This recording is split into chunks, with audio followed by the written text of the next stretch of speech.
turning on the microphone for a moment because Bibble wants to say hello. Bibble? Oh. Oh. Oh, I have a Bibble. She's bibbling. Yeah, hi, Bibble. Oh. Guess what, guys? Bibble tried a new flavor of food today and she didn't turn her nose up to it. And she ate it on the very first try. It's chicken and herring. And she actually liked it. Yeah! What a good girl, Bibble trying new things. Yeah, Mama's so proud of the Bibble. Mama's so proud of that Bibble. Aww. I think she's hungry too. Like, you know, as soon as I start coloring and I'm streaming, Bibble's like all over me. Aw, thank you so much, Panda Demon, for the 300 bits. Thank you. Bibble, you want some dance? Yeah, you want some dance. I'm gonna go feed this Bibble, and then I'll be right back. Bibble thanks you for the donation because it'll go towards her Bibble food. That's right. Yeah, she wants more Bibble food. Aww.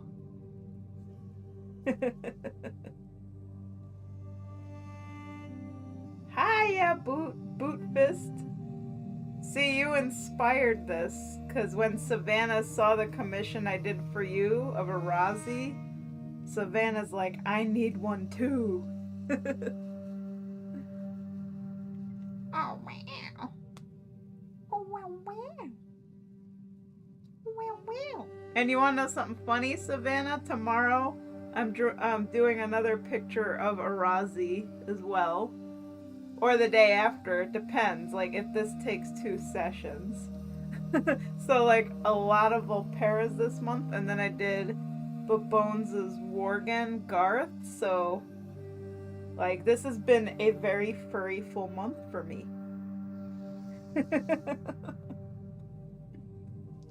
Isn't that right, Bibble? Bibble wants me to draw Bibble. Yeah. Bibble, do you want to be a character? She's looking at me like, don't you dare. Oh, come on, Bibble. Let's go get you some dance. Yeah. Probably gonna keep commissioning as the ideas come in and the slots open. If nobody takes them, I do. Hooray! Well, so far, February, it looks like I've filled up most of the first week. I gotta check, like I'm not entirely sure if I filled up all of the first week. Actually, yeah, I did. So the first week of February is all booked. So that means that my next opening would be February 13th, Monday.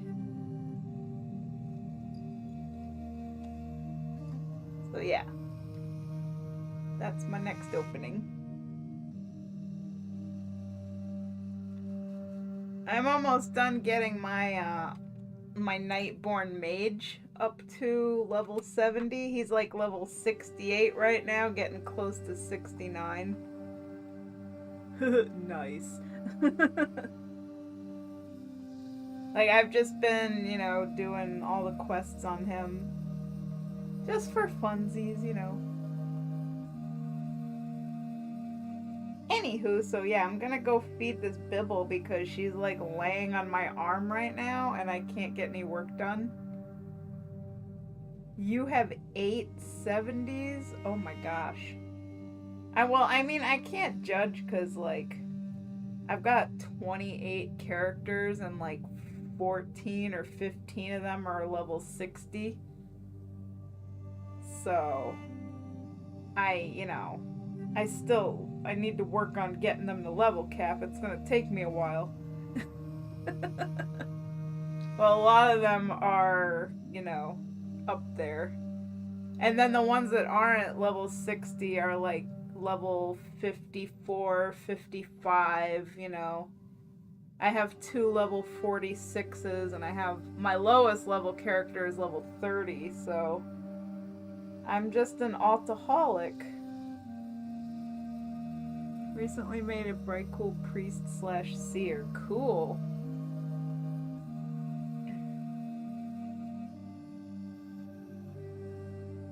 Yeah, so right now, like, I'm pretty much just working to get Viserion to 70, and then I might do Zalithia next. She's my Void Elf Warlock.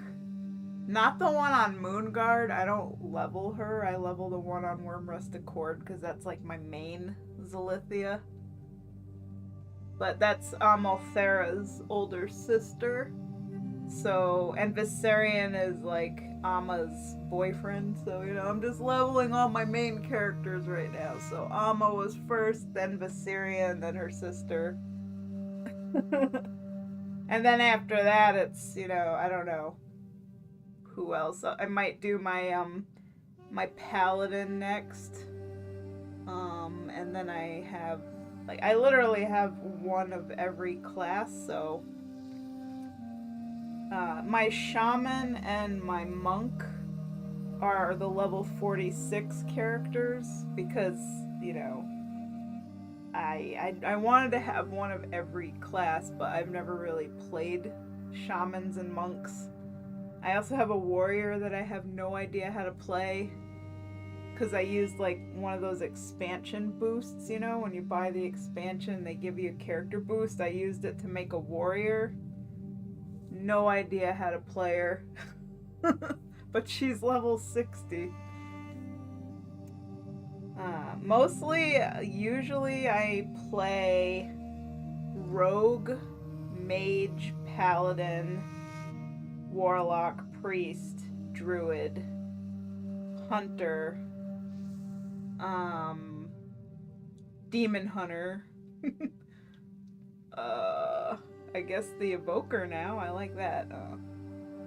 But yeah, pretty much it's just like. Oh yeah, and death knights. I'm also not super great at them. Like, I've been trying to learn. But yeah, I would say my weakest classes is Death Knight, Warrior, Monk, and Shaman. And maybe Priest too, a little bit. I've been trying to get better at Priest. But my strongest classes that I am the best at, of course, Rogue is number 1, and Mage is my number 2, and I would say Paladin is my number 3, and Hunter is my number 4. So, like, and Druid, yeah, Hunter and Druid. So, like, those ones I play the most, and I have the most characters that are those classes, so I feel pretty good with them, typically. Like, I feel like I know what I'm doing, somewhat. And Demon Hunter, I guess. I don't know. Demon Hunters are pretty easy. Like, I don't have any trouble with them. Ooh, she's the older sister to Sigurd. Cool. Maybe sometime I will draw her. That'd be neat. Alright, it's time to feed this Bibble. I know I said this like 10 minutes ago, but she's just enjoying lots of pets right now and just purring and being a cuddle bug, so yeah. Okay, come on, Bibble. Yeah, there she goes. Alright, I'm gonna go feed the Bibble, and I will be right back.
Okay, I am back. Man, Bibble really likes that new food.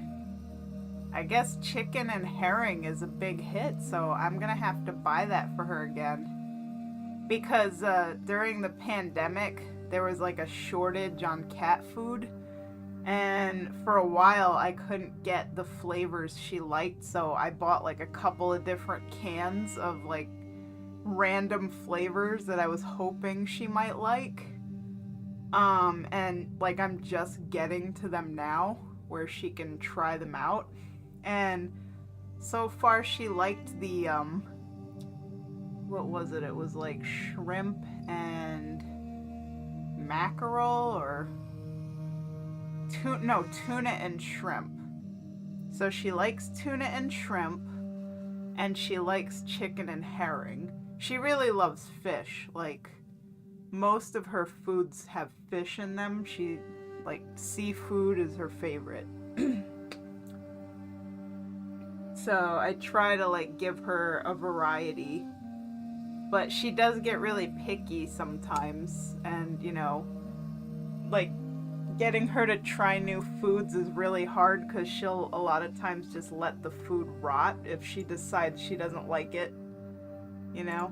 So whenever I whenever I do find something that she actually likes, I jump on it because I want Bibble to have variety in her life, you know? So, anywho, I am going to just mute the mic for now and just do some just peaceful, relaxing coloring. And as you see, I'm just kind of like eyedropper tooling the screenshots to match the colors and, plopping them onto the character. And then we're gonna, eventually neatly fill in like all the color flats and everything. And we'll go from there. So I hope you guys sit back and relax and enjoy this nice peaceful little coloring stream.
Holy moly, we got a raid of like 19 people.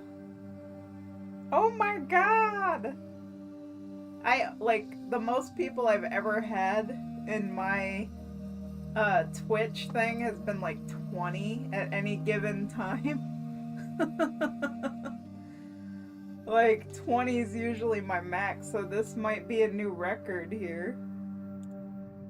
Oh, yay! Well, big thanks and shout out to Lord Canis for bringing people into my stream.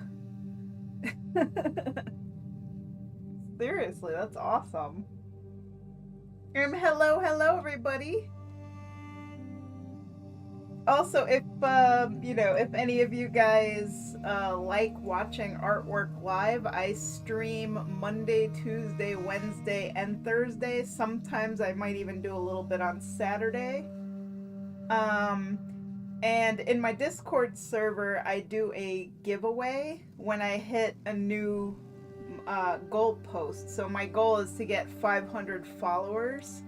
And just so you guys know, I am at 494. So if I get 6 more followers, I will be doing a free colored sketch portrait. So feel free, guys, to hit follow and get me there. Get me to 500. Because that would just make me so happy. And then somebody in my server can get some free artwork. Because I basically...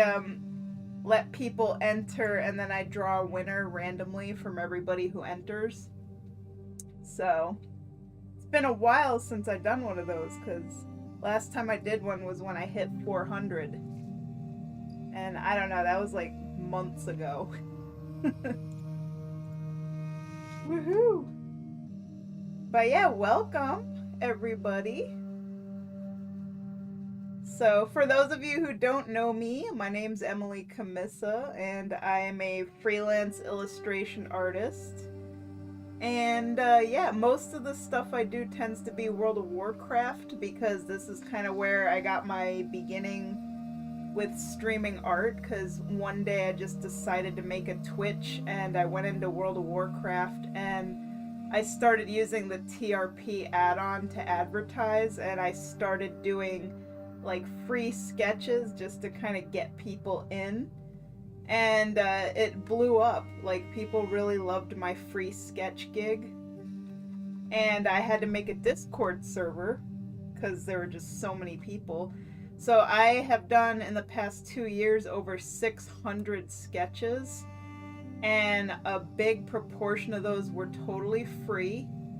And in June, I finally closed the free sketch queue, because it was like, after doing that many free sketches, I was getting kind of burnt out, and I was like, I need to start making money. So,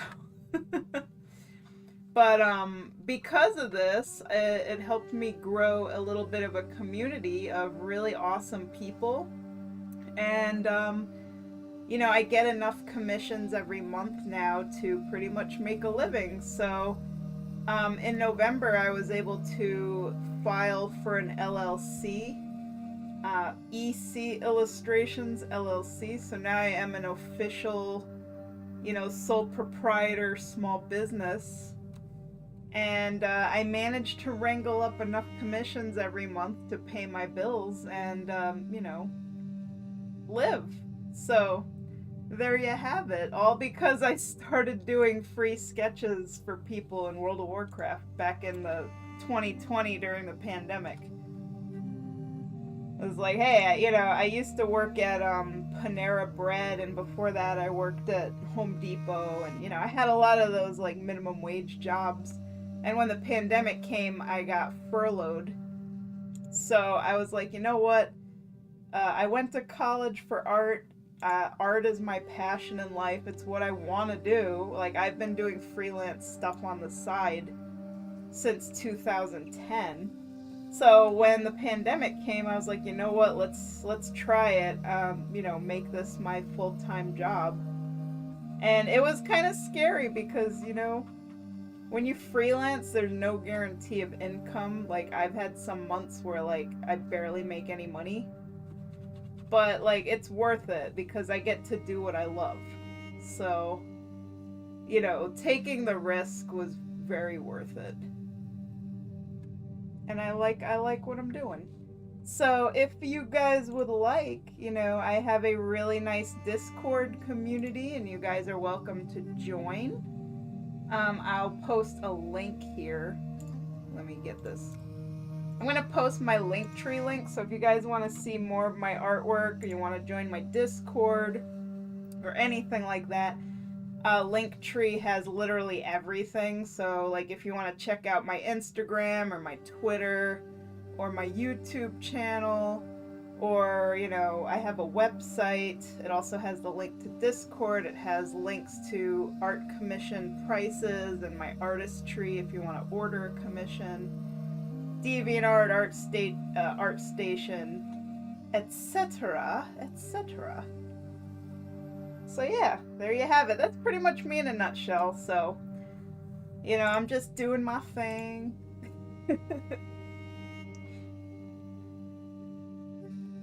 So yeah.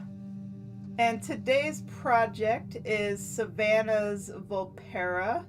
This is Dunecrest. So this is a full body colored sketch commission. And right now, obviously, it's still in progress. So like it's kind of, you know, messy, like a lot of scribbles, because I've been matching the colors from all these screenshots here, these references, to try and get the colors right.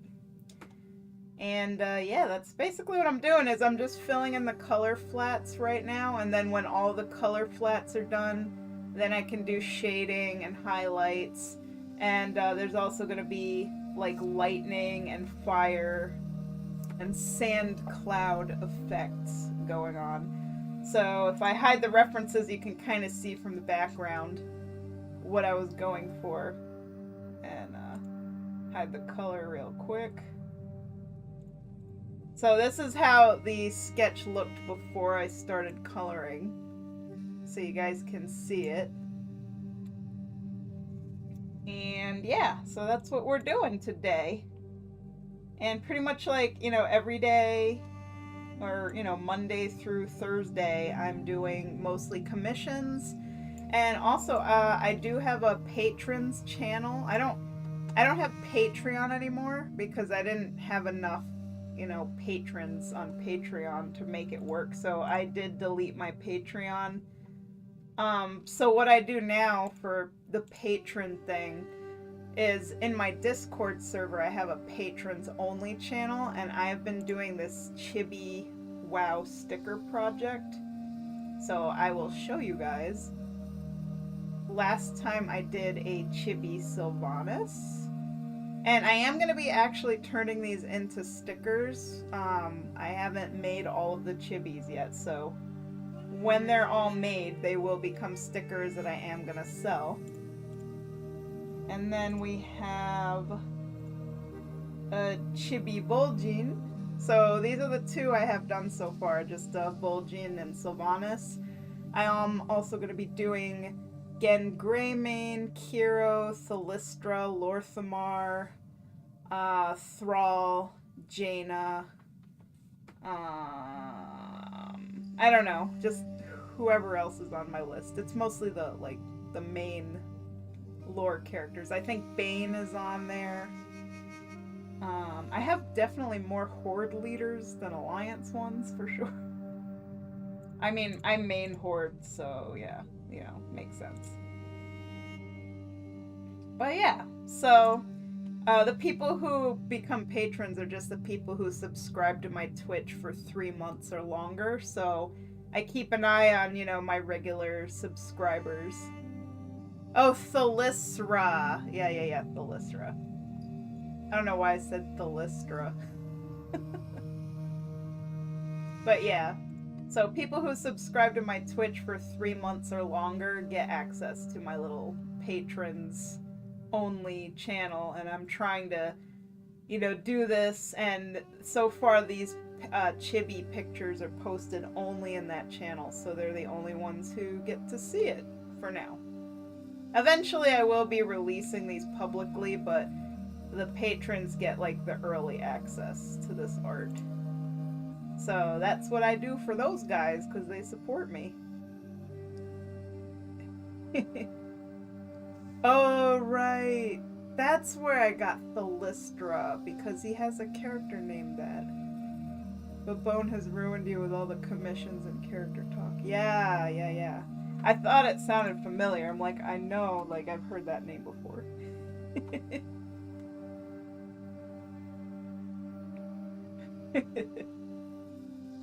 So yeah, that's what we're all about here on this channel. Sometimes I don't have the microphone on because I just like to focus and I just kind of work quietly.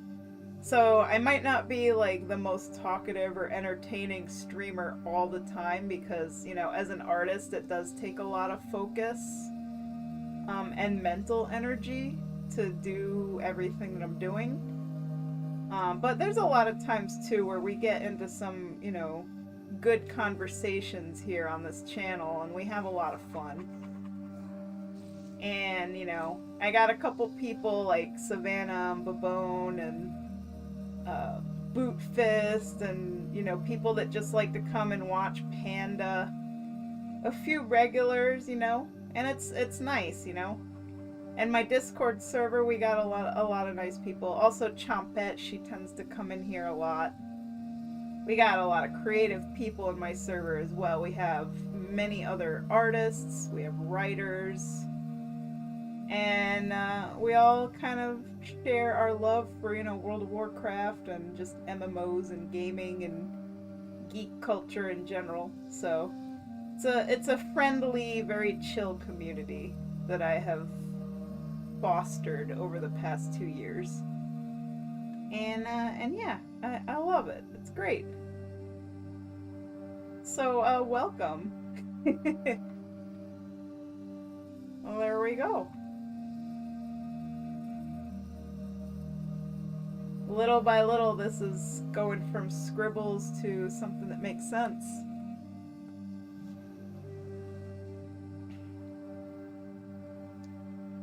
Oh, Chumpette! See, I just mentioned you. Like, I'm not trying to call out my lurkers because, you know, I know they say not to do that because sometimes people are shy, but you're like one of my regulars, so I'm just like, Chumpette!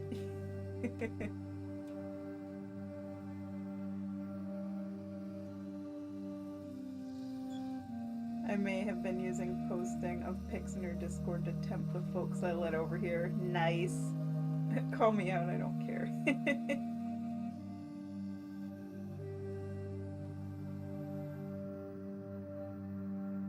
But yeah, hey, the more the merrier, because, you know, like I've said before, when it comes to the art and everything, what I do, word of mouth is always the best, you know, advertising for me. So that's how people find me. Like, I always tell people, you know, if you really want to, like, help me out and support me, even if, you know, you can't afford commissions or whatever, the best way you can support me, or any artist, really, is just to, like, let people know about them, you know?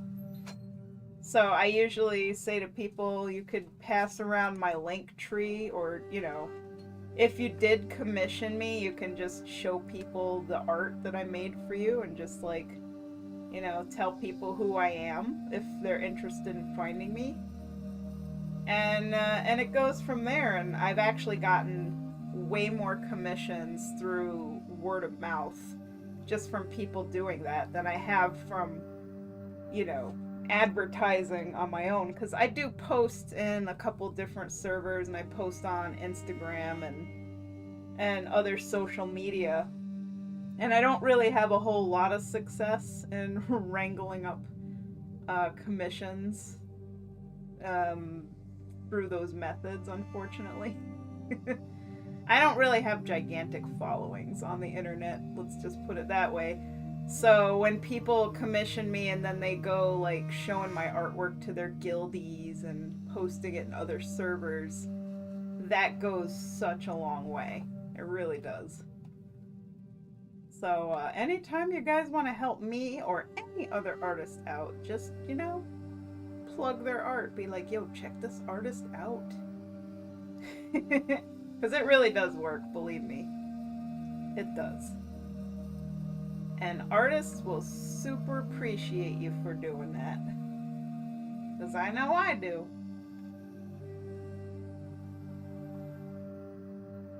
Alright, we just color in the leather belt here. So my challenge here for this character, like as you can see from the references, you know, Vulpera are in general, they're svelte, I guess you could say. So this character is more husky, so I had the challenge of bulking him out. And this is where, you know, understanding anatomy really comes in. So another thing I did too is I kind of photoshopped one of the screenshots too to see like how does he look when he's a little larger. So I was able to make him the dimensions and proportions that Savannah wants. And that also makes him more unique, because you're never going to see a Vulpera in the game with any other difference in body type. And I do like that when people commission me to draw characters with like different body types, taller, shorter, you know, chubbier, thinner, whatever it is. And I wish we could get that in the game. I would absolutely love it if we can have like, you know, sliders and stuff so you can make your characters more unique. Like I know there's games that have that where you can actually change your character's height and body type and all that. Maybe someday WoW will get there.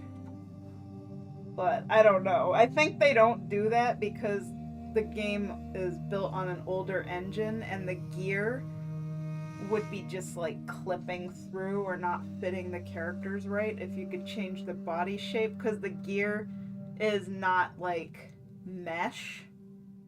So if you know anything about like 3D modeling, mesh basically molds itself to the character model, so like it can change its size with your character. But like WoW armor is built and sized specifically for each character's shape. So yeah, like if you were able to alter your character's proportions, then it would break all the gear in the game.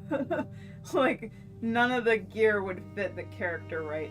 And even now we still have problems with things clipping. Like I think the larger classes like Tauren especially definitely have some troubles. And yeah, so that just is what it is. I mean, it's an old game, so it has its limitations.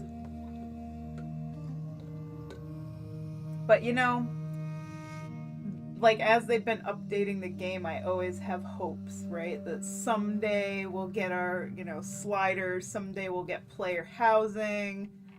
I don't know, we have, all of us WoW players have our wish list of things that we want. And where's our dance studio, Blizzard? Give me dance studio.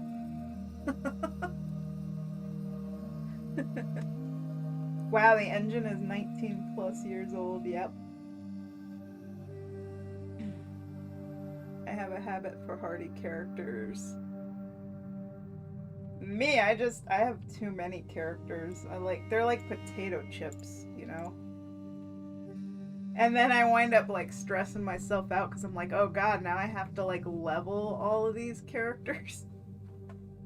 Holy crap, 52. Okay, so question, out of your 52 characters, like how many of them are level cap or close to it? Like, do you actually go through all the work of, you know, leveling them all up, and do you gear them too and everything?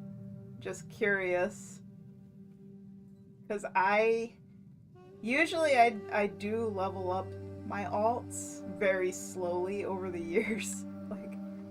But I don't really gear them because that's too much work. You know, I don't do like the content with every single character over and over and over again. Because that would just drive me insane, and also I don't have time for that because, you know, I have to like work to make money. So I can't play WoW all day, 16 hours a day, like I used to long ago. I was bad back in Wrath of the Lich King. I would literally play like 16 or 17 hours a day and then go to bed and then wake up and log back in. I don't even know how I did it now, like looking back. Oh boy, I was addicted. But yeah, now, you know, I have a lot of responsibilities, so I can't do that anymore. But I will say, like, at least 14 or 15 of my characters out of that 28 are level 60. And I'm working on my second level 70. He's 2 levels away. So, yeah, we're getting there. Little by little.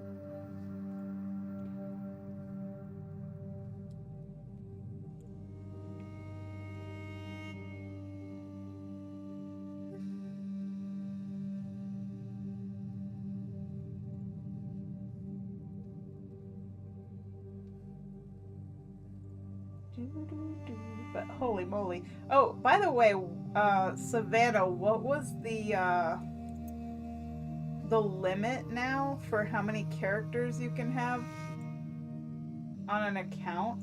Because I know it used to be 50, but they raised it. Is it like 60 now or something? Okay. Yeah, so that's cool. I don't think I'm ever gonna hit that. Maybe I will. I think I was at like 48 at my highest, but then I did like a big purge and I deleted a lot of characters because I was never gonna devote the time to level them. I only made them for roleplay, like to take pictures of them and like be like, yeah, this is what my character looks like, and that was it.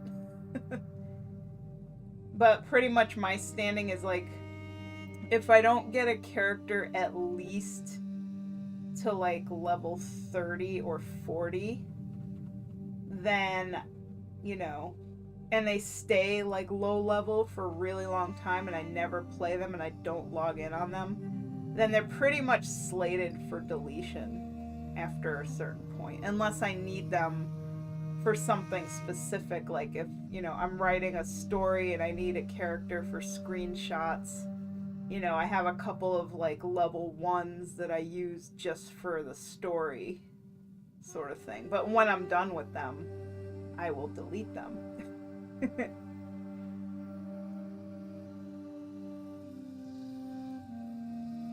Because, yeah, like it just kind of stresses me out to have like a whole bunch of super low level characters that I don't play. And I'm like, why are you there?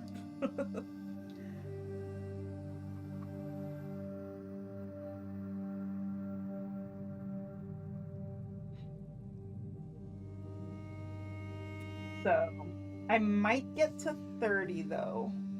Because, like, I'm at 28 now. But I know that, number one, I do want to make a Cultiran eventually, but I have to unlock them because I still, you know, I main Horde, so like I have to do all the BFA stuff on Alliance so I can get the Cultirans unlocked, so I need to finish doing that. Yeah, so I will be making one of them. And if I was allowed to make more than one Drakthir per server at this point, which I know in future expansions they'll probably open that up, I will probably make some more Drakthir. So I only have 2 right now, but I will probably have more because I also have a thing like for the demon hunters too. I have a lot of demon hunters. And I'm probably going to have a lot of Drakthir. So, yeah. As soon as I can, boy. You bet. Gonna make more. Because the thing is, it's like they have so many customizations. And that's what excites me about them. Is I can make all kinds of really pretty characters. So, I want to have more. Like I said, they're like potato chips. You can't have just 1 or 2. I probably will have like, you know what? I'd probably have one Drakthir for each color flight. I would have, you know, red, blue, bronze, black, green. That would be perfect. 5 Drakthir, one for each flight. And I would have so much fun designing them, like they would be so gorgeous. My desire to make characters is such a blessing and a curse. Do you like role play with all of them, or do some of them do you just make because you just want to like play around in the character creator and just see what kind of looks you can create? At some point I role play them. Yeah. Like, if I went by how many characters I actually have, like, yeah, on WoW I have 28 characters. But in my role plays, my character roster, I have probably like 100 characters. I have to count them because there's a ton. There's so many. And I used to have all of them in WoW, like I said. Like, I made them to get pictures of, like, how the characters look. I still roleplay them, even though I deleted the actual tunes. Sometimes I do remake them, though, because I decide, like, oh, I do want to actually, like, have this character in the game. So I will make the character and, like, actually level them up.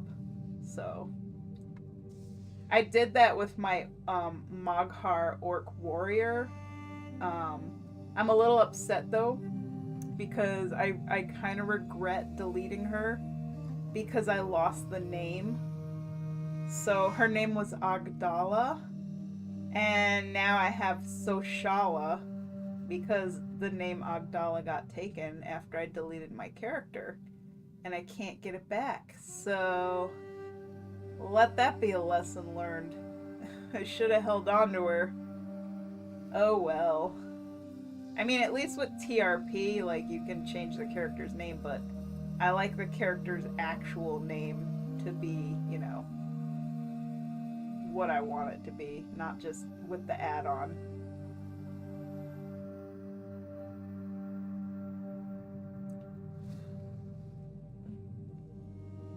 Let's see.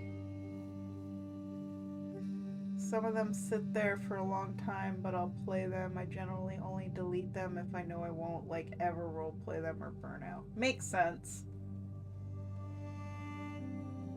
Like, a lot of the ones I deleted, like, I do roleplay, but I don't roleplay them in game. I only roleplay them in Discord with, like, one RP partner. So, you know, I didn't feel too terrible deleting them from the game because I'm not really going to go through all the work of actually playing them and leveling them. You know, I literally just made them so I could take pictures and show my roleplay partner, like, hey, this is what my Dark Iron Dwarf lady looks like, you know, Tofra. Or this is what Elna, my Lightforged Draenei lady, looks like. My Lightforged priestess. But it's like, I already have, you know, a million characters that I do play in levels, so it's like I don't really need more because I'm already overwhelmed with the ones I have, you know. It's so much work, like, leveling all of them up. And I'm always waiting for the dang time walking dungeons. I wish the time walking thing was all the time, because for me that's the best time to level my characters, because you get so much XP doing time walking dungeons that it is really, really good. Like, I mean, I've tried every method for leveling quickly that I possibly can, and nothing so far has beat time walking dungeons. Like, you literally go up like 2 levels per dungeon sometimes. I mean, it's fantastic.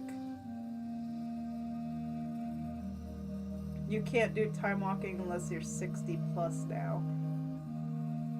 You know what? I did notice that because I like hopped on my level 46s during time walking, and I noticed they couldn't queue for it, and I was like, oh, that's kind of weird. So then I just decided to get on Viserion and do some time walking, and I got him up a couple of levels. And then, of course, the event ended, so that was all I was able to do. That does kind of suck, though, because, like, you know, I really like being able to do the time walking on, like, all my alts, especially the low-level ones.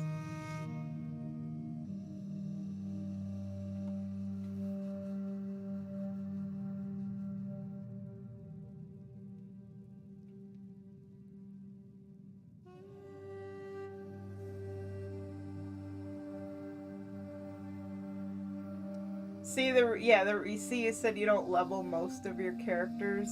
So yeah, the reason why I don't have too many alts is because I feel compelled to level characters that I have. Like if you exist on my account, like you need to be high enough level for me to put you in like nice transmogs, for you to be able to fly and have fast flying, for you to be able to be useful and like farm me some mounts, you know. Like I don't like to have a bunch of characters that sit around and do nothing. And you know, because I don't do a lot of role playing in game, they really would just be sitting around doing nothing. So like I want my characters to have a use, so like a profession, or you know, being a bank alt, or just mostly like farming rare mounts, really. Like I will station all of my alts outside of Utgard Pinnacle so I can farm the blue proto drake, and I'll just run in the dungeon over and over and over and over again, like 18 times a day, and then cry myself to sleep because the mount never drops. But that's why I have so many characters. That's pretty much it.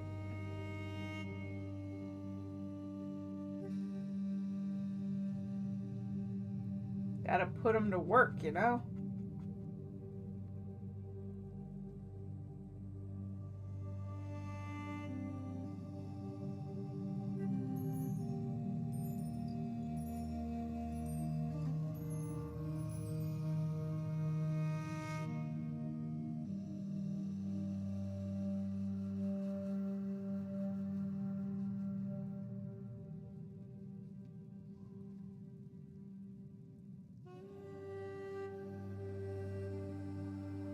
Once in a very blue moon, though, like when I just get the bug, I will like log on and just walk around, and sometimes I'll roleplay in game, but mostly I just kind of lurk. Like I like to read people's TRPs and just see if I find anybody that has a character that's interesting or not. But like a lot of the times I don't roleplay in game because I feel like I can't get like the deep, fun, you know, story driven roleplay that I want from just a little in game encounter, you know?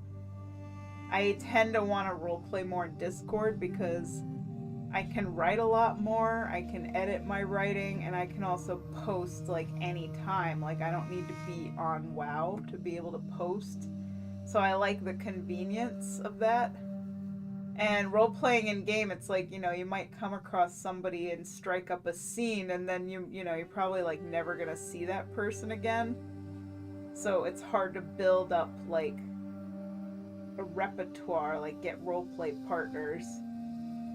And then, you know, I've had a lot of issues where like somebody seemed like they were a good role play partner, and then they do the whole vanishing thing.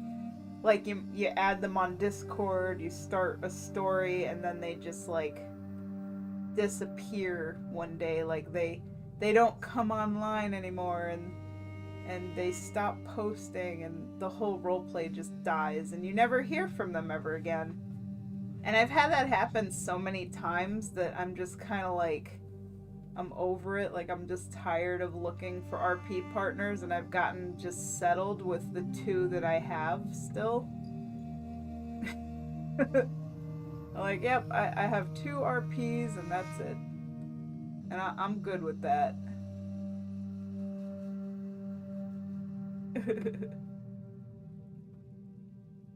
Let's see. Stream froze? No, should be good. I like having the visual settings sometimes.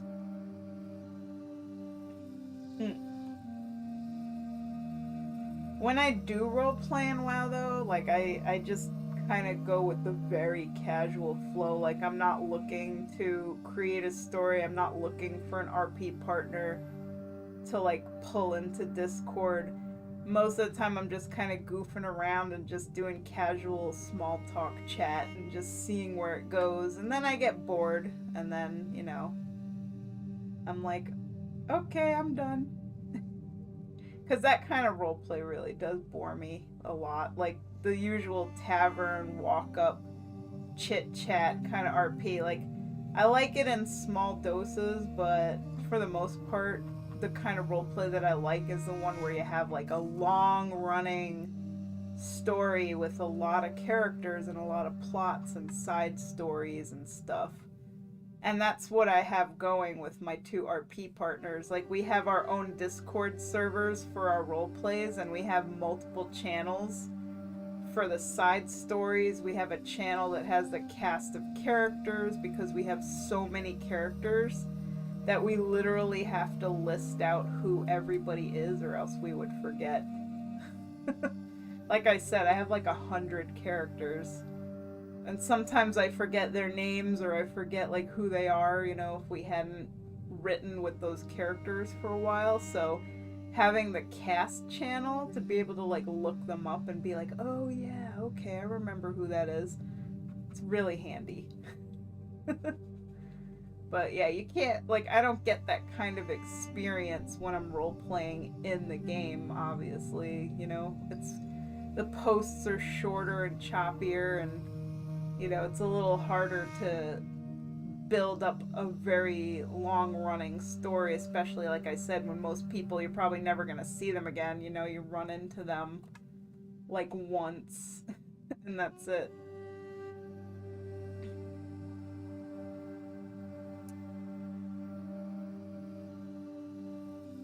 Babone, Ryan, Rommel together, should we? Yeah. Alright. But yeah, that's just my feelings about, you know, RPing in WoW in general. Like, I did go through a phase, like, back in 2020, before I was streaming, where I was, like, a little too addicted to the roleplay, and I was in WoW a lot, and it was starting to really bother Mike, because I would just be role-playing all day. Because it's like, I lost my job, I didn't have anything to do, and I basically took this as, like, hey, this is the vacation I've always wanted, where I can just, you know, do whatever I want, like, all day. And I wasn't really ready to, you know, get back to working just yet. I was, like, really milking it, so I took a month to farm the Time Lost Proto Drake, and I was doing so much role-playing, where I was, like, literally role-playing, like, 8 hours a day. And then Mike was starting to get mad at me, and it was starting to hurt our relationship, so I had to, like, really dial it back, because it was getting to be like an addiction, you know?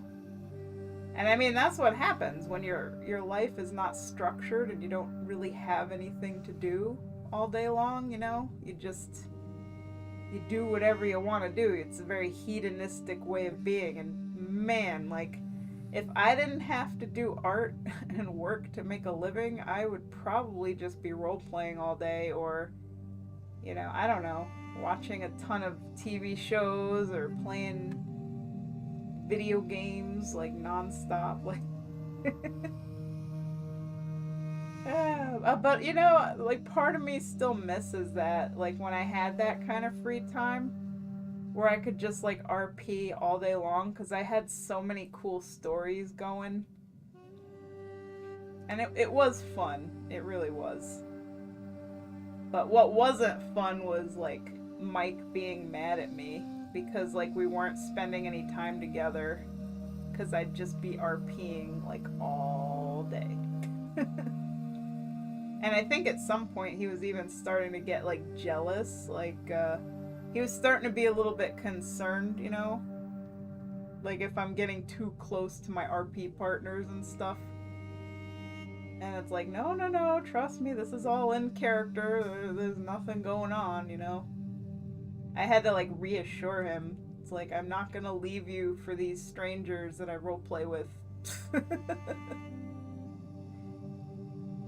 But yeah, now like pretty much he knows that I still RP, but it's just two people. Doesn't eat up my whole day. Usually just a random post here and there. Sometimes it's only once a week that I get to do like little posting sessions back and forth because all of us are busy. Like both of my partners are super busy. They work a lot. One of them just got married, so you know, we pretty much post once in a blue moon whenever we have time, and that's it. That is how the RP goes from now on, for me anyway. So definitely not the all day, every day RP like a fiend, you know? All day, every day.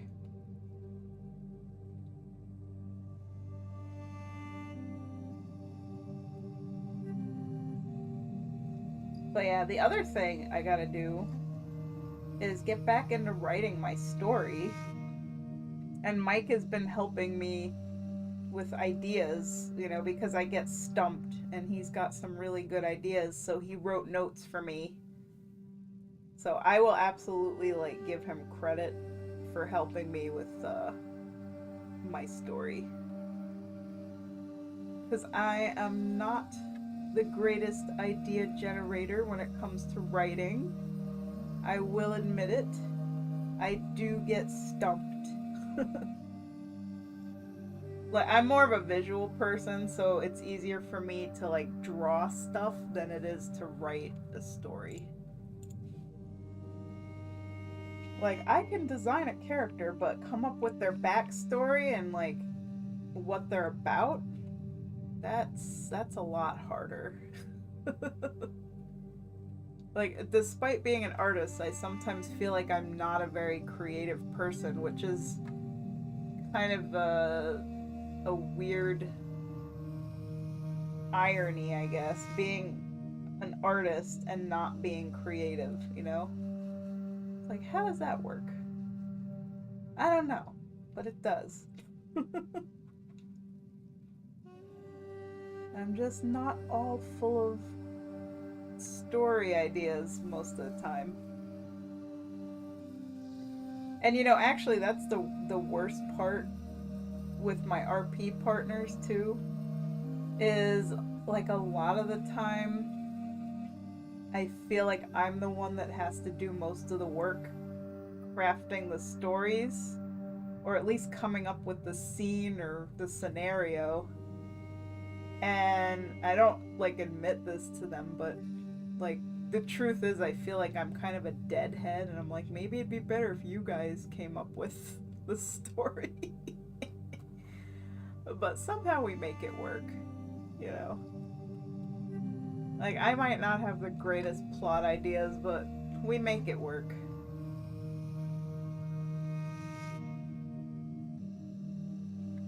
Well, there you go. I'm pretty much all rambled out now. I'm like, I don't know what else to talk about. So like if anybody has any suggestions for topics, feel free to throw them in there if you want. Otherwise, I will just go back to just muting the mic and just coloring silently.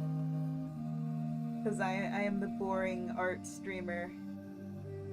I don't have any sketchbook story times or entertaining stories to tell you all. Just rambles. Lots of rambles.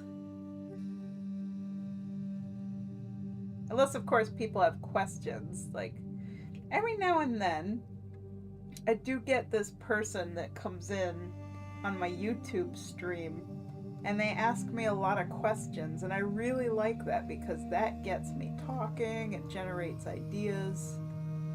They ask me like all kinds, like, what's your favorite anime? What cartoons do you watch? What kind of tablet do you use? What kind of software do you use? Like, how long have you been drawing? I mean, they've asked me all kinds of questions, which is nice. You know, I kind of like being interviewed because it gets me thinking. I do enjoy that. So, if anybody wants to ask me questions, if there's anything at all you ever wanted to know, feel free to ask. Because I'm an open book, and once I get going, I don't shut up, so.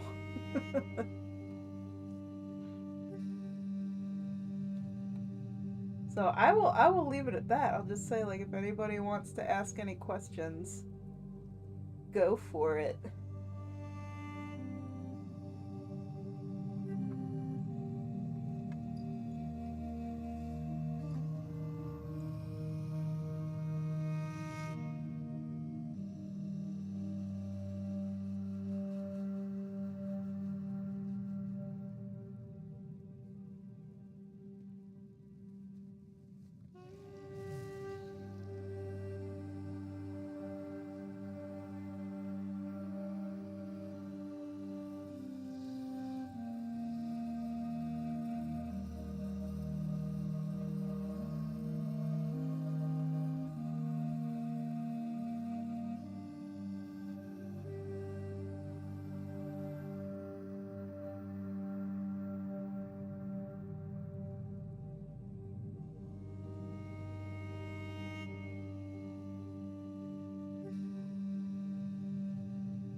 You.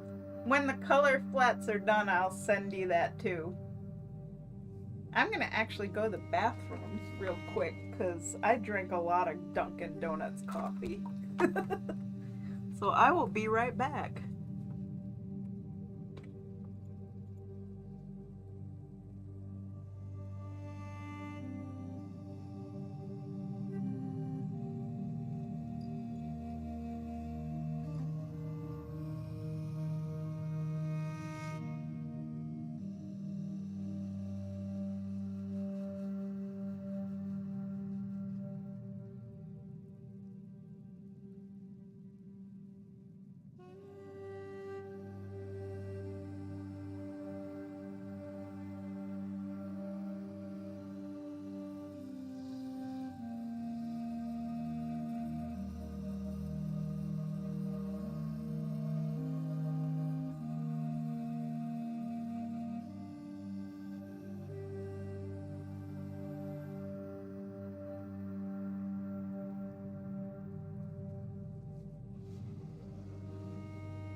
Welcome back. I'm back too.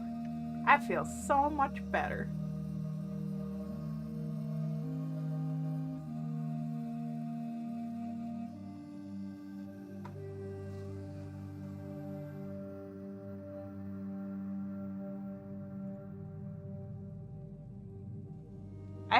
Oh, by the way, you guys want to hear like a sort of funny but also gross story? It's not a true story, by the way. It's a dream I had last night. And I was so happy when Bibble woke me up this morning and ended this dream because it was like so gross and so horrible. You want to hear it? Just make sure you're not eating anything.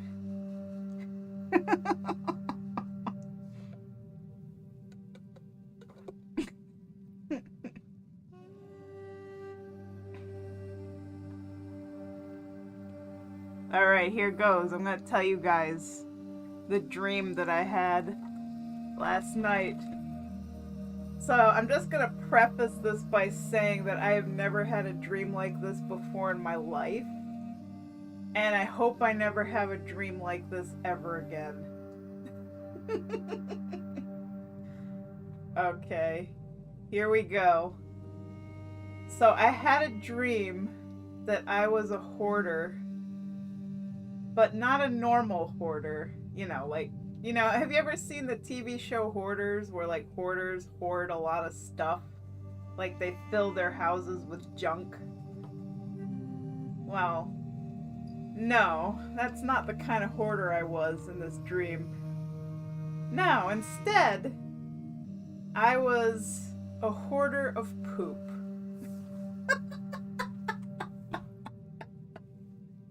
Okay, so here's how my dream went. It was just awful.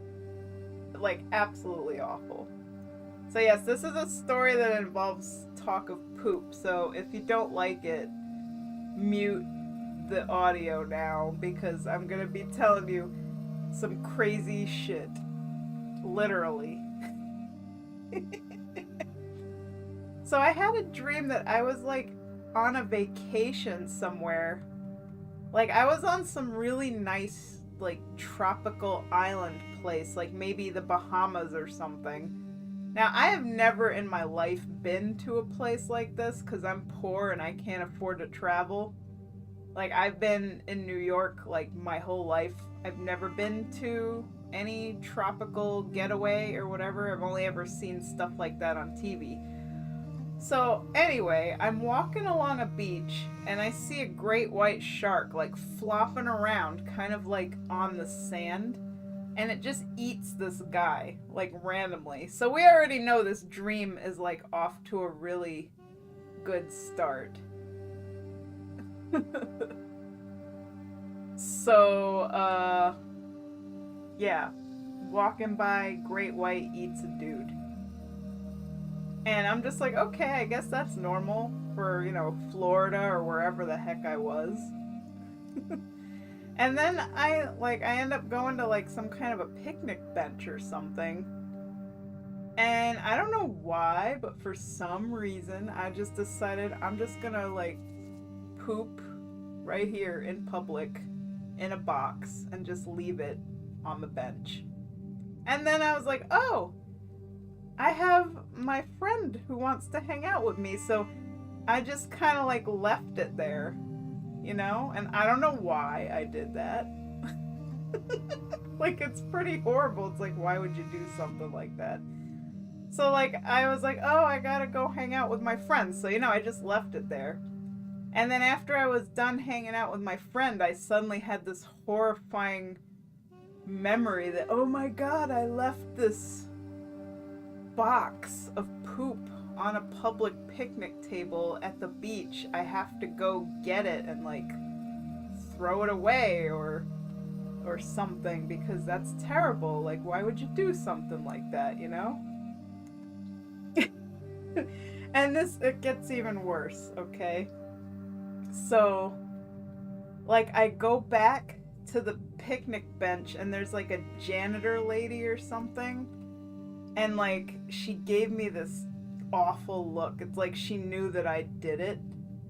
And apparently she had already cleaned the thing up, like thrown it away. And I was just so mortified. Like I was so embarrassed.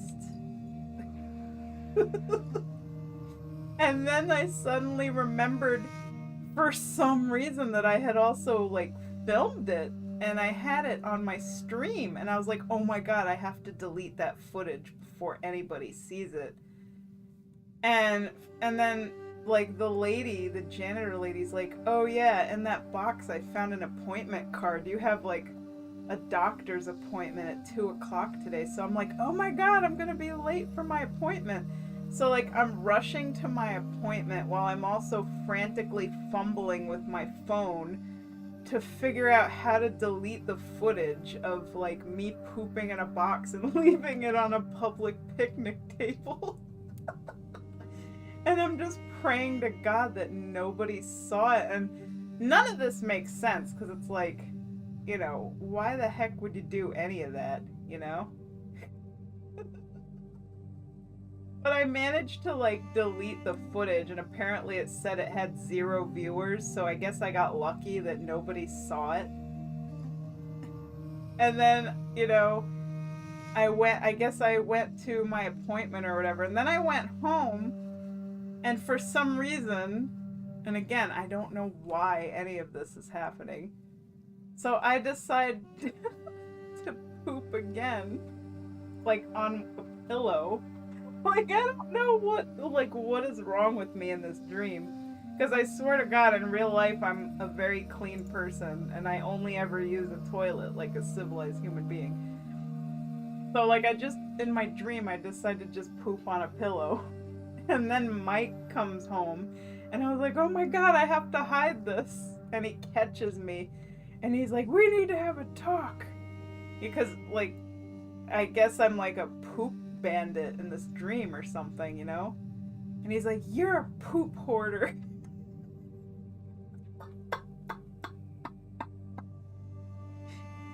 And like, I guess he tried, like, at some point I was like trying to package it up in a Ziploc bag or something, like I, you know, had to keep it. And then Bibble woke me up, so that was my dream. Make of it what you will, but I swear to God that I would never ever do anything like this in real life. But yeah, this was the dream I had last night, and then Bibble woke me up this morning and ended it, and I was so glad. I was like, that was the weirdest dream I think I've ever had in my life. So yeah, there you go. I will let Babone know that I'm done. It's safe for him to, like, unmute. So yeah, I hope you guys enjoyed that. The tale of terror.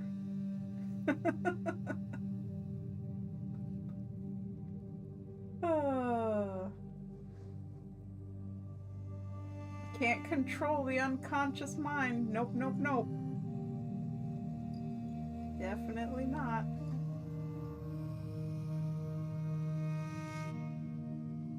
Yeah, I just thought that was funny, so I figured I'd share it with you guys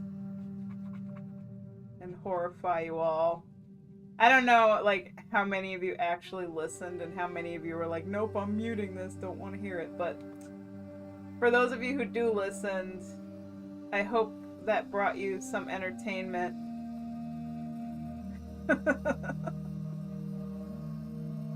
But honestly, the funniest part was just the dude being randomly eaten by a shark on the beach.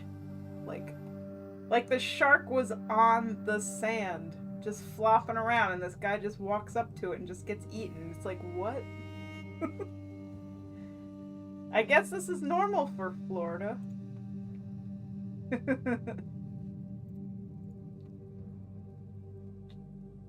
Do you guys ever have, like, any super duper weird dreams? Just like, you know, they make no sense at all. Like, I know a lot of the times when Mike has dreams and he tells me about them, his dreams are like so cinematic. Like, they would be really good plots for like a movie or something. But for me, my dreams are just a bunch of random craziness, you know? They don't make much sense.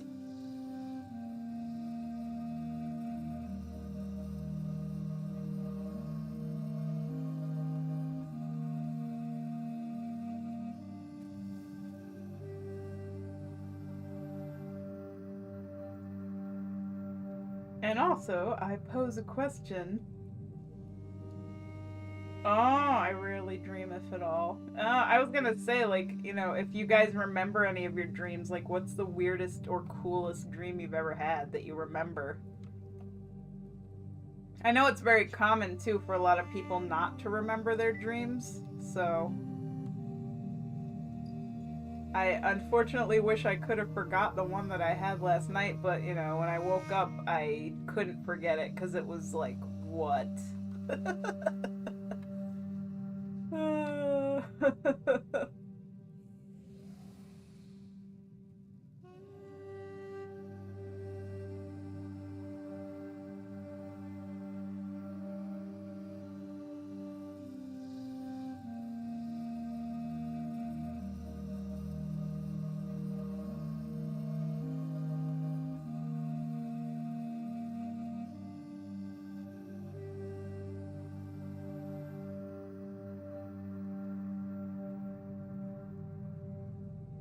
I'm trying to think, there's other dreams I've had.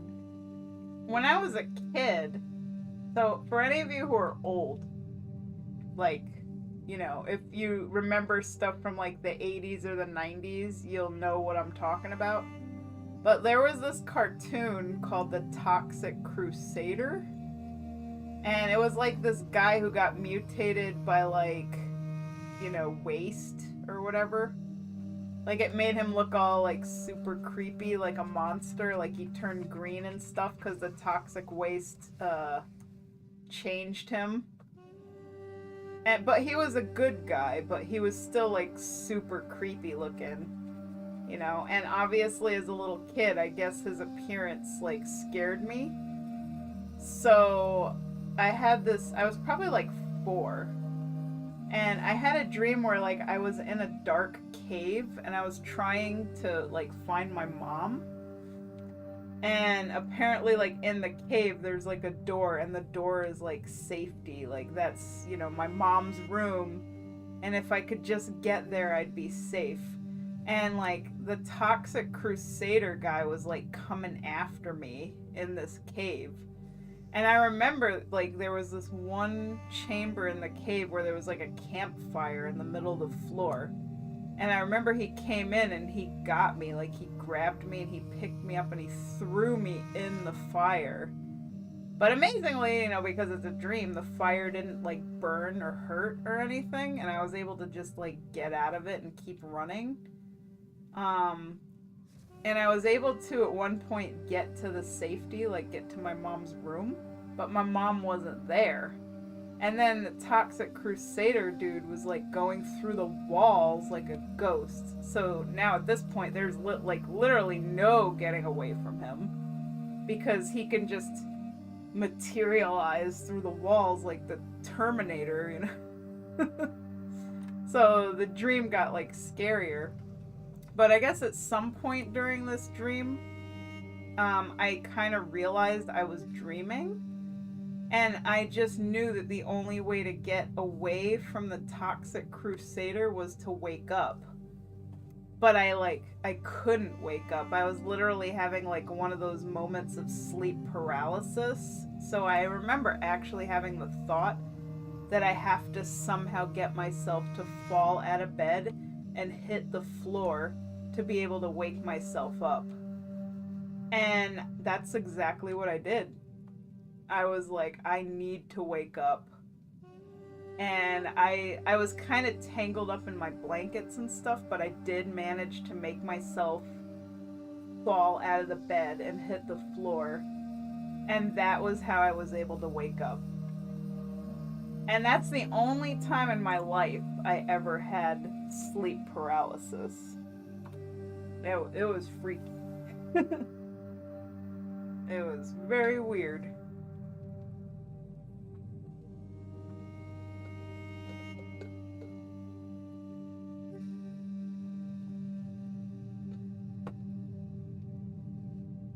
Now, there was one other sleeping instance that was weird, where this one was a sleepwalking one. And I think this is the only time in my life I sleepwalked that I could at least remember. So this was when I was a teenager, like maybe 14 or 15. I had this like little radio alarm clock, and you know, that's what I used to use to wake up, like to go to school and stuff. And it would just click on and play whatever was on the radio. So in my semi-asleep state, for some reason I heard it going off. So I reached over to press the button to turn it off, and it wouldn't shut off. And like eventually I was just getting frustrated with it, because it's like nothing I did would make it turn off. So I decided, okay, I'm just gonna unplug it. And I tried to like look for the wire and where it was plugged into the outlet. And I noticed that the wire just kind of went on forever. Like, I noticed that the wire wasn't plugged into the wall, but it was going out the bedroom door, into the hallway, and then down the stairs. So I remember actually like getting out of bed and then walking into the hallway and looking down the stairs, and I remember saying, the wire, the wire. And I remember my dad showing up at the bottom of the stairs, like looking at me like, what are you talking about? And I'm just like, the wire. And I'm like pointing down the stairs, and I see this, like I'm literally there standing at the top of the stairs, looking down the stairs, seeing the plug, the wire for this alarm clock going all the way down the stairs and then disappearing around the corner. Even though it's not really there, it was like I was hallucinating it, like I was dreaming it, but I was actually standing there. I really was standing there at the top of the stairs. So my dad comes up the stairs and he goes and puts me back into bed. I mean, that was weird, yo. Because it was like I was awake, but I was sleeping and dreaming while I was awake. So I was actually seeing things that weren't there. And that's the only time in my life that ever happened to me. That was pretty strange. It was cool, though. Weird, but cool.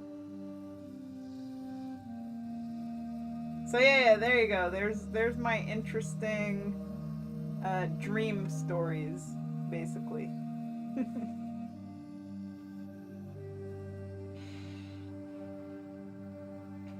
And yeah, that pretty much covers it. So, I mean, I've had other, weird dreams, but like those are the ones I always remember the most, because they were just like the Toxic Crusader one, the sleepwalking one, and now this current one. Oh my gosh.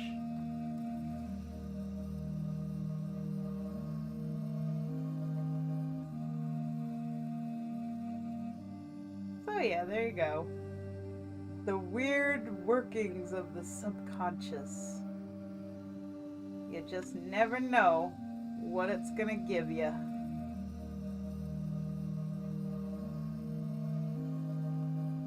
My favorite kind of dreams, though, were flying dreams. I don't have them anymore, but I used to love flying dreams. Where you can, like, just like Superman, you don't need to be in a plane or anything. You literally just float off the ground at will. Like, those were the best dreams. I wish I could fly.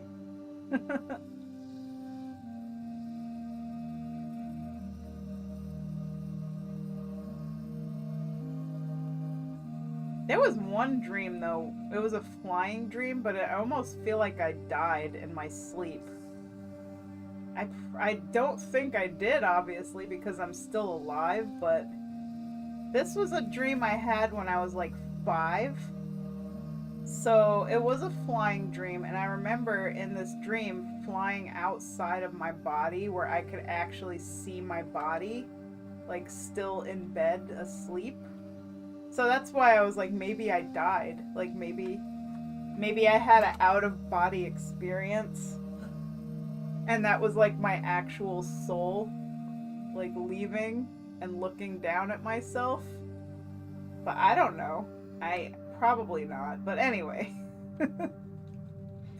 So like I remember like after I left my body, I decided like, oh cool, I can fly. So like I left the room and I flew down the stairs and then into the hallway, through the living room, and then outside. And then once I got outside, I was in like like a junkyard full of like dilapidated vehicles. You know those junkyards that are just piled high with like old wrecked cars? And then for some reason, there was like a pile of cars that went right up into the sky, like a skyscraper. And I was just like, ooh, I need to get to the top of this. So I was like challenging myself to see how high I could fly. And I was just flying up and up and up and up and up, going up and up the pile of the cars, trying to get to the very top. And then there was a voice that told me to stop, because it was like, if you go any higher, you're basically going to heaven and you'll die. Like if you go higher, you'll see God. Yeah, so this is why I was like, maybe this was like an out of body experience and I died in my sleep, because something told me to stop, like don't go higher. And I did see my body when I left my body. So, I don't know. I mean, it was probably just a dream, but dang, that was some weird stuff. So yeah, that was another one that I remember from my childhood. So, y'all can make of that what you will, but I don't know, out of body experience or just a dream? You decide, because honestly, who knows? Still, it was pretty cool. Like, really cool.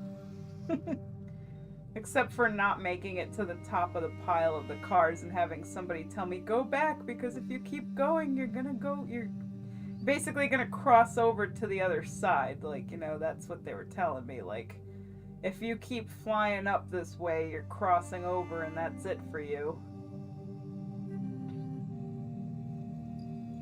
So that's a pretty vivid dream for a 5-year-old, I would say. But anyway, yeah. Have you guys ever had an out-of-body experience or anything paranormal? I like paranormal stories. Those are so much fun. Anything weird ever happened to you in your life that you just can't explain? Oh, and speaking of weird and inexplicable, my curtain rod has still disappeared. Like, it's still gone. And yes, I do check the closet every day, and it has not reappeared yet. So for anybody who's just popping in, I'm telling stories, like, first I was telling stories about weird dreams, but now I'm going to tell you guys about my freaking curtain rod again, because, like, y'all have to hear this, alright? So, I believe that sometimes there are glitches in the Matrix, so the reality that we all know and love and ascribe to occasionally has a glitch. And this glitch happened to me back in November I was hanging a scarf in my closet, and my closet doesn't have a door. It just has a curtain with a curtain rod, you know? And the curtain is a little bit too long, and I accidentally stepped on it. And the curtain came falling down right in front of me. And the rod hit me in the head. And I was like, ouch, that hurt. But when I went to reach down to pick up the curtain and the curtain rod to hang it back up, the curtain rod was gone. And it's still gone. And it, like, literally nowhere to be found. Just gone. It's like it just vanished out of existence. And to this day, it bothers me tremendously because I searched the entire closet, I searched my entire bedroom. It's gone. It is not here anymore. It is very spooky. And I have another one of these curtains in another, like a linen closet in the hallway just outside the bedroom. And because this bothered me so much, I like went into the hallway and I pulled down the curtain with the rod. And, it did exactly what I expected it to do.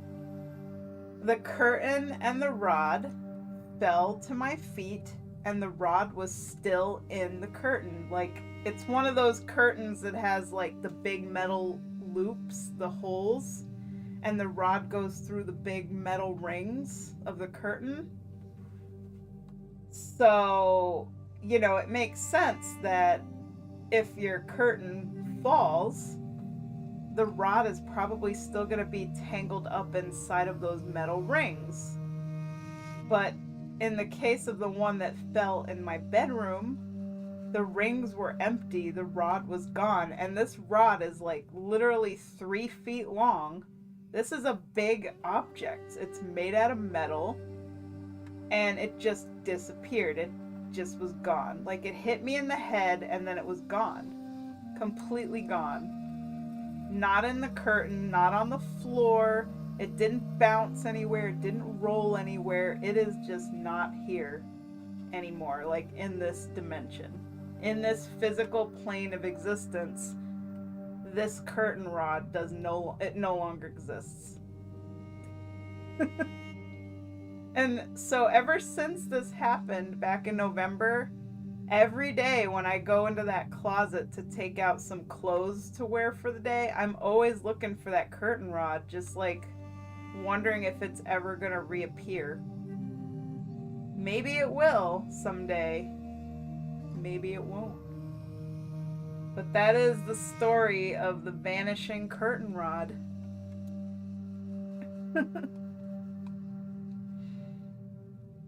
Let's see, could it be under your tub? I misunderstood. Where was the rod? Okay, the rod was in my bedroom closet. Like, between the doorway. Like, it was like one of those tension rods, it has a spring inside of it. And it has like rubber nubs on each end. And it was holding up a red curtain in my closet doorway in my bedroom. And this is like a really small closet. And I also don't have a lot of stuff in the closet. And outside of the closet is basically just the wall where the windows are. And then my bed is like behind it. And then next to it is a dresser. Now, the only thing I could have figured is, well, maybe because it has a spring, maybe it just like, it sprung and it bounced and maybe it went behind the dresser and maybe it rolled like underneath the dresser. But like, we actually looked behind the dresser and we used a camera and we photographed, because there is actually like an opening, like a space underneath the dresser coming from the back side. And we used the flash on the camera and took pictures to see if there was anything at all under there. And there's nothing under there. and there's nothing in the closet. There's nothing under the bed.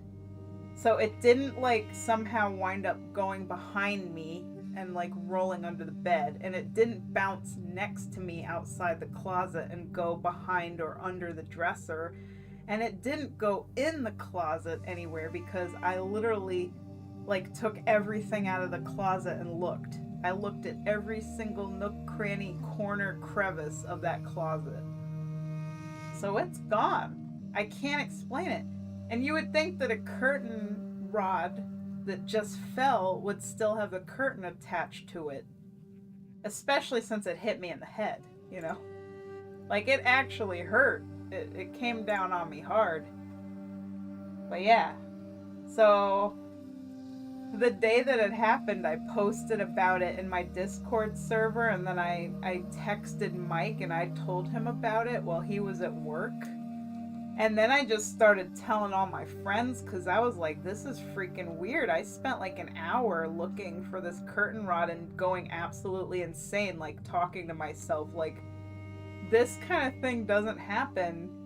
The law of physics and reality dictates that that curtain rod has to be somewhere here because it just fell. And it should be within the vicinity of where it fell, because it's a large object and it doesn't just disappear. Things don't just disappear. So I learned something new that day. Apparently, I went on to Google and YouTube, you know, because that's a great source of information. And I looked it up, and apparently this is something called DOP, Disappearing Object Phenomenon. And you would be surprised, but like, there are a lot of stories from people on YouTube, on Reddit, on forums, where they have like stuff just randomly disappear. Just like that. Like, literally vanish. There's stories of things that just go invisible. Story of things that disappear and then reappear. And sometimes story of things that disappear and reappear in strange places too. Like, I don't know. The one that really got me though was this woman was telling a story about how she was like sitting on the couch and she was painting her nails, and she had a bottle of nail polish remover, and she put the nail polish remover, like, you know, on the coffee table in front of the couch, and when she reached to grab it, it was suddenly gone. And I know she thought it was a little weird, but then she decided to just go and grab another bottle because I guess she had an extra bottle. So she went and got another bottle, and when she came back, the original bottle was back again. So somehow it just went invisible, and then it reappeared. And man, like, there are a lot of like really weird stories. Like, somebody said they lost an object and it reappeared at like their grandmother's house, you know, like totally different location. Now, some of this stuff you could probably explain logically. Like, okay, well, if these people weren't home alone, you know, somebody else in their home could have, like, you know, taken the object and moved it somewhere. But then there's a lot of stories where, like, these people are alone, there's nobody else around, the thing just disappears, like what happened with me. Like, my fiance was at work, and I was home alone. I mean, aside from my cat.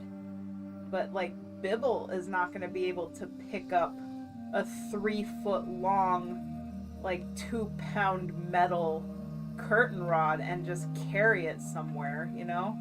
So that's completely unfeasible.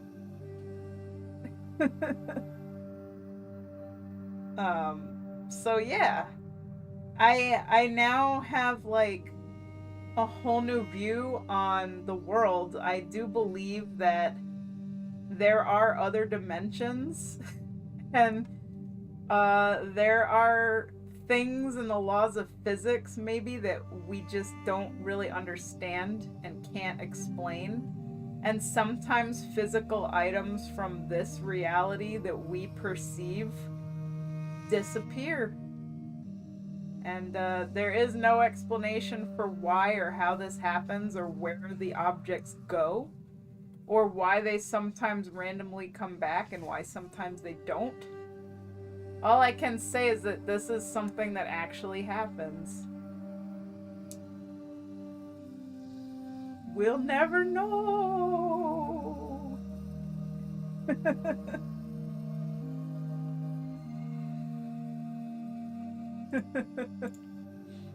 Don't let yourself no clip. Now I know when I was sharing the story, apparently one of my students, because you know I teach private art lessons, one of my students had a story as well where this happened to them too, disappearing object phenomenon. So and then it's funny because as I was telling the story, I had a couple of people like start sharing their own stories with me. Like I remember, I think it was Aura in my server. Like Aura had a story about something vanishing as well, like right before her eyes just disappearing. Like I think it was, she said that, you know, she was cooking like pasta or something. Oh no, I remember this story now. She went to the grocery store and bought like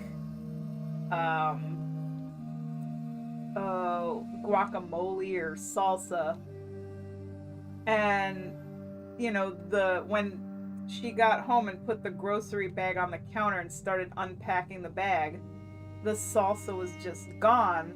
But the thing is that it was there before, like it was in the bag, and she actually saw it in the bag, and she had to leave for a moment to go do something else before she could unpack the groceries. And when she came back, the salsa was gone, like not in the bag anymore. So yeah, and it never returned, so there you go. The back rooms. Yeah, that must be like the other dimension where all this stuff goes. Now, I don't know like if you guys believe in like gnomes and fairies and or little people or like mischievous spirits and stuff, you know, that like to take objects and hide them. But, you know, I do find this a little funny, but next to my closet I do have a lot of fairies and fairy stuff and crystals. So, yeah. Maybe the fairies took my curtain rod. Need to stop watching because WoW's being funky. Okay, no problem. I'll still be here. So yeah, there you go. There's some good stories for you guys. The fairies took my curtain rod.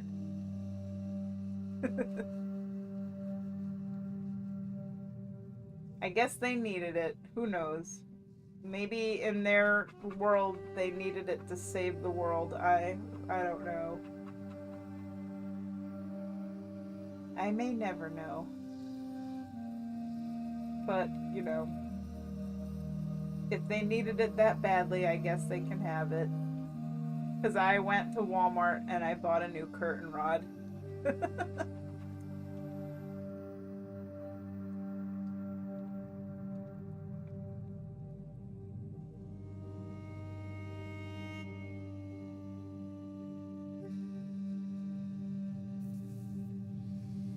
We are almost done with the color flats. Yay.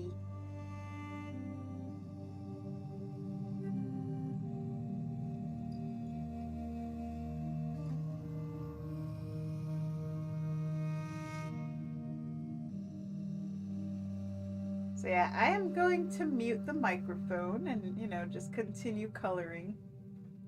But again, if anybody has any questions or if you want to bring up any topics or whatever, you know, feel free to chat.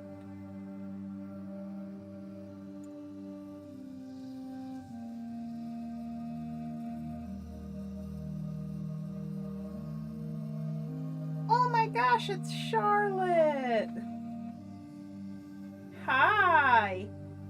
Were you here to hear my stories that I just told? Because I told the story about my mysteriously disappearing curtain rod again. I'll never get over that for as long as I live. Oh. Yeah, I just told everybody about the curtain rod that vanished back in November after it fell and hit me in the head and it never reappeared. It still hasn't reappeared. I look every day. It fell out of reality. Just poof, gone. 3-foot metal curtain rod falls, hits me in the head, and disappears forever. Can't explain it. So yeah, that's pretty much what I was doing. I was just telling the story about the magical disappearing curtain rod. We need to play some X-Files music.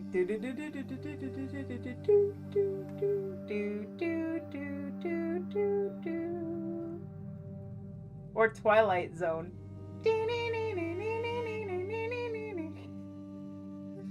Because that's about where we're at. Weirdness.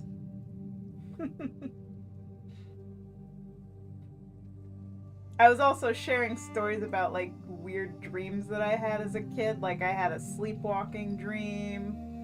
I had a sleep paralysis dream where I literally had to force myself to fall out of bed to wake up. Yeah, you know, I had a dream where I had an out-of-body experience where maybe I died because somebody told me to go back before I fly all the way to heaven. I don't know. It was weird. So yeah, I've just been telling like interesting and unusual stories.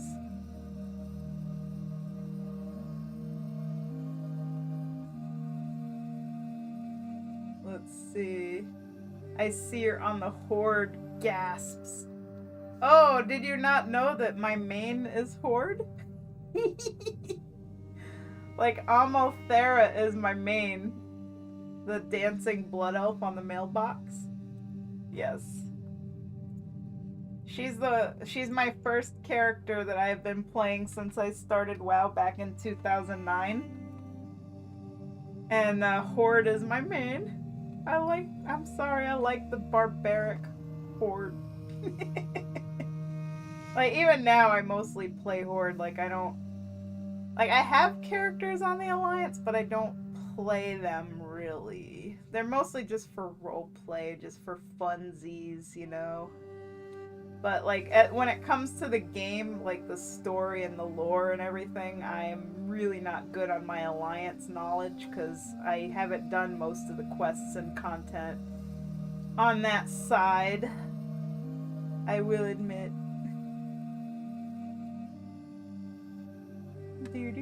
Just because, like, mostly when I do content, I really just do it on Ama. Like, I don't replay content on my alts.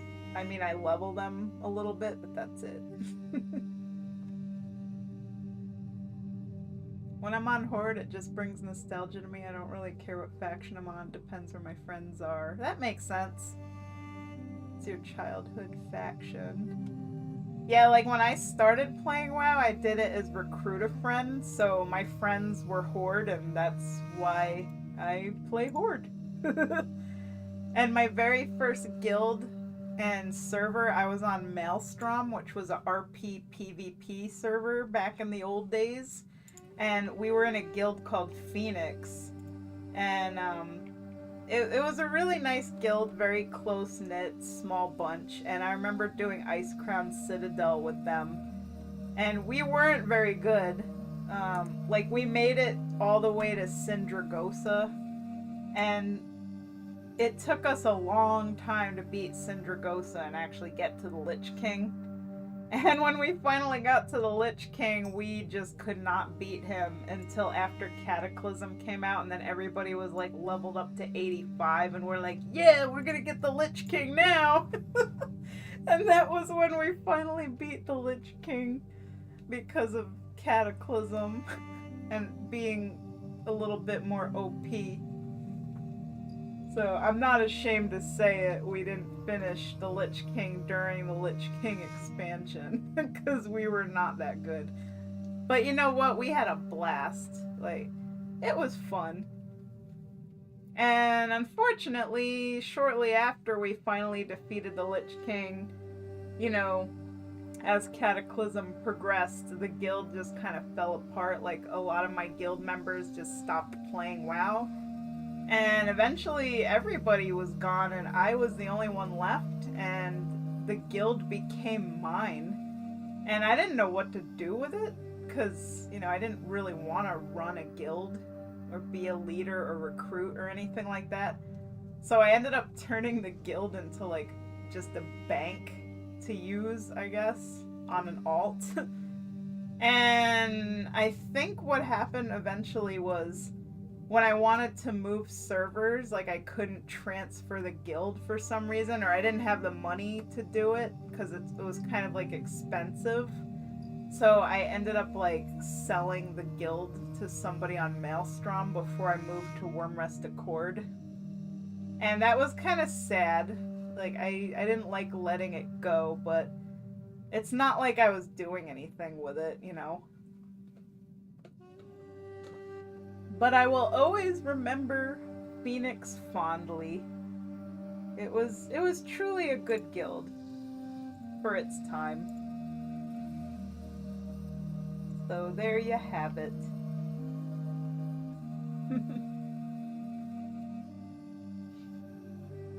I miss them good old days. And you know, ever since, like, I've mostly just played WoW solo. Like, I don't, like, a lot of my tunes are in guilds, but I don't actively participate with the guilds I'm in. Like, I don't read the guild chat. I don't really know anybody in the guilds that I'm in. I don't do guild events or anything. I pretty much just play WoW completely solo. So some people that's a sad fate, but for me, I really don't mind it. I'm much of a loner, you know. I just like to quest and quietly do things and queue up for dungeons and raids and occasionally get into groups to do, you know, higher level content, but I don't really have like buddies in WoW, you know, that I do stuff with. But that's okay. I still get stuff done. Alright, let's see here.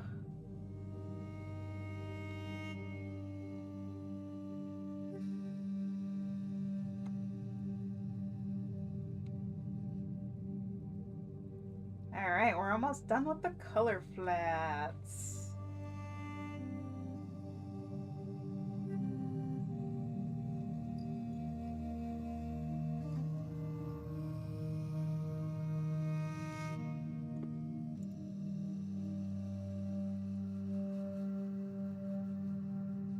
Okay, I gotta do the ground here.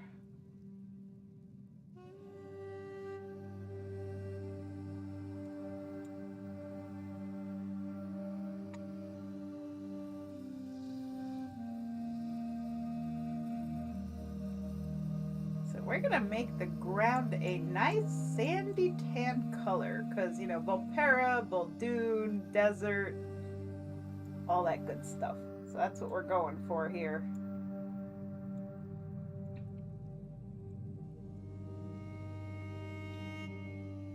I'm going to use my oil paint brush.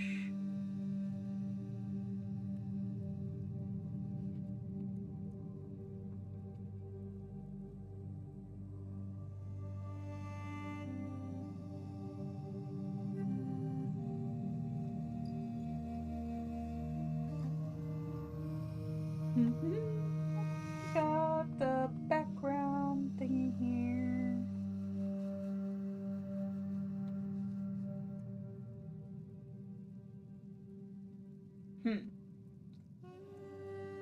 It's very weird. Oh. Because it's not under the color flats layer. There we go. That's better.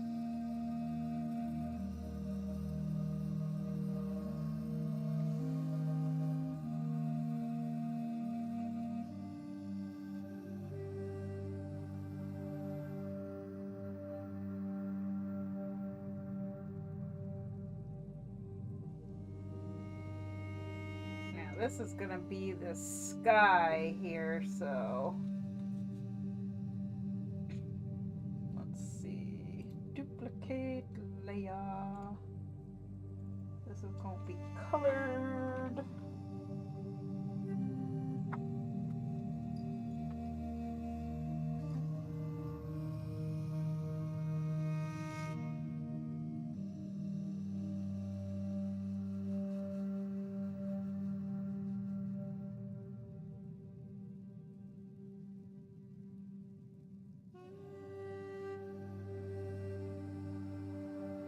Alright, let's see. Tonal correction.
Woohoo! Fire!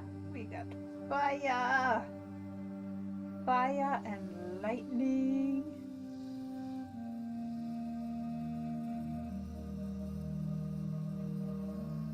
And then sandy clouds.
'Cause lightning has like a little blue to it, you know? There we go.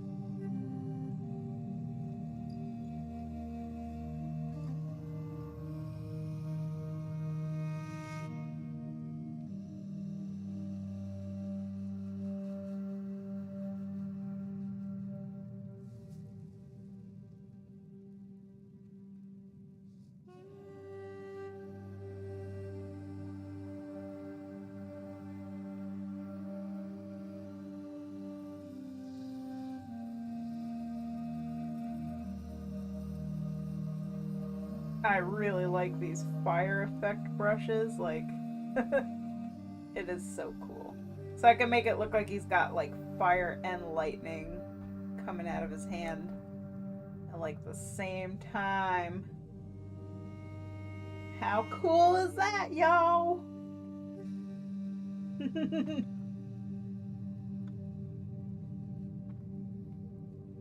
Yeah, them shamans, you don't want to mess with them. They will mess you up.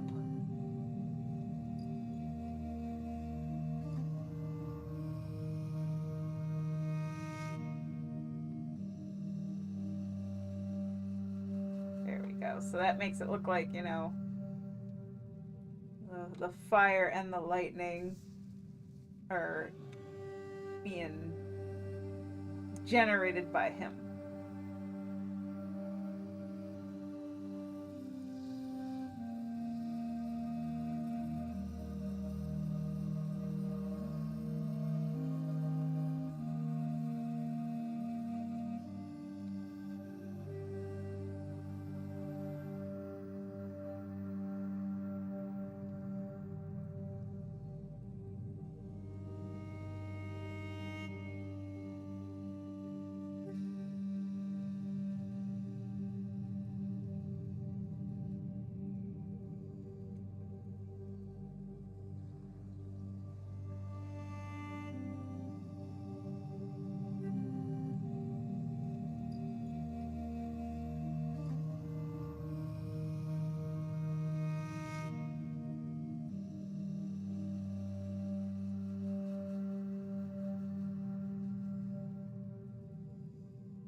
Thank you so much, Captain Goldhand, for the follow. I appreciate it. Thank you, thank you.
Alright, guys, so this is officially finished. And tomorrow I have one more Vulpera commission to do, and then I finished all my commissions for this month. And I will be working on my own personal projects, the Chibi project and all that. So thank you guys so much for watching my stream tonight. And, feel free to tune in tomorrow for more Vulpera goodness. And I hope everybody has a wonderful night. Take care, guys. Bye-bye.